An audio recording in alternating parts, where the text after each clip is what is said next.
Uzdal HTML dersidagi 24 qism HTML'dagi subyektiv ifodalar. Darslikning asos mazmuni HTML'dagi subyektiv ifodalar haqida qisqacha tushuncha. HTML'dagi bir qism ifodalar maxsus ishlatish uchun oldin saqlab qo'yilgan bo'ldi. Masalan, HTMLda o'tir tirnoq belgisidagi mavu cho'ng va kichik degan ikki belgini ishlatishga bo'lmaydi, chunki bu xat kuchlarga ishlatildi. Tor ko'rgich muni torbat xat kuchi deb tanıydı.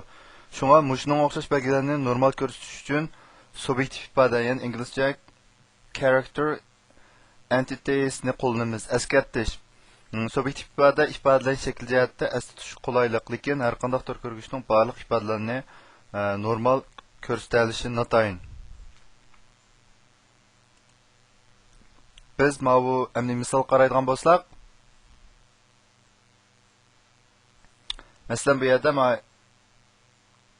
bir subyektiv ifodaningki qiymat berish shakli ikki xil bo'ladi. Birisi ma'qul holatda buningga subyektiv ifodaning nomi bilan buning oldi bu va degan belgi bilan boshlandi, oxiri cheklik pesh bilan oxirlashadi va yoki bu rad nomeri orqali o'ttirga.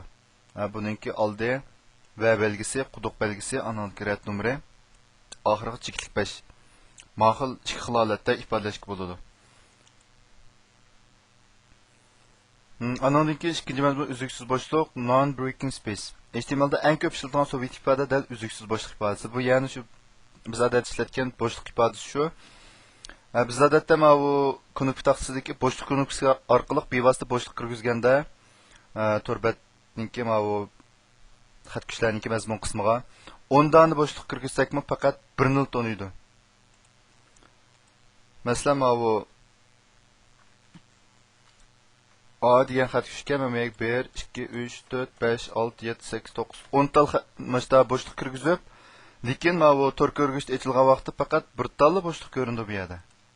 Ananki xat o'p qolsa A, B deb, o'ttirdimi faqat tor ko'rgich ko'ringanda bir tal bo'shliq ko'rindi. Mayli qanchalik bo'shliq qo'yishimizni qat'iy nazar. Shunga biz agar buni ikkisining oraliqini mesela jiroq qilmoqchi bo'lsak qanday qilamiz deganda dal uzluksiz bo'shliq subyektiv ifodasi.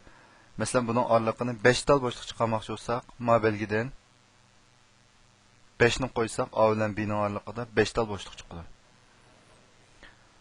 Üçüncü mezmun, köp işletilgan subyektiv ifodalar. Subyektiv ifodalar harflerinin çoğun küçük yazılışı kartta alayı sezgür manınğa dikkat kılış gerek.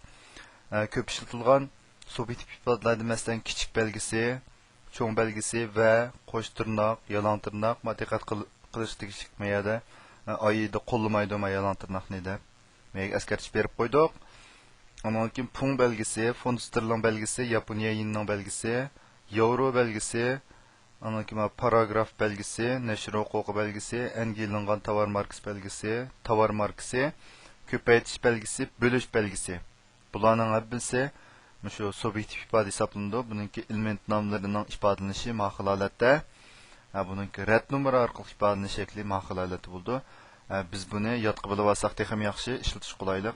Agar yodqa bilmasakmi, ko'p ishlatilganlardan bir qanchalarni yodqa bilib olib, qolganini jadvaldan tekshirib ishlasak bo'ldi.